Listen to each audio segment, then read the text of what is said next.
Hey guys, it's Andrew from Cardinal Kia. In this video, I'm going to show you how to use your tire pressure monitoring system in the 2023 Kia Seltos. I have in front of me here an EX all-wheel drive in steel gray. Let's get started. Okay, so to start us off, we are going to head into the instrument panel there. We're going to use these buttons on the right side of the steering wheel here to navigate through. We're going to use the menu button, or the sheet of paper button I call it, to go sideways through the menu.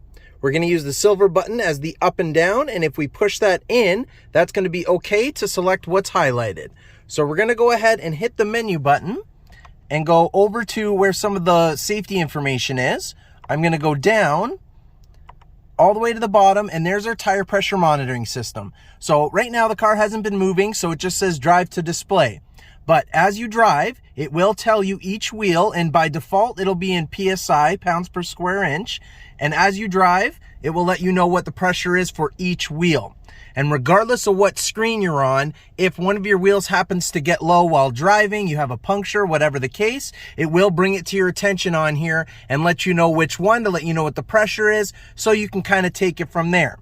If I were to hit the menu button again and go over to where the user settings are, and I go down into other, and I can go down a little bit further and go to the tire pressure unit. And then I can select whether I want pounds per square inch, kilopascals, or in bar. So again, by default, it's going to be in PSI, but it's up to you which one you want to use. And that's how you do it. Thanks for watching, guys.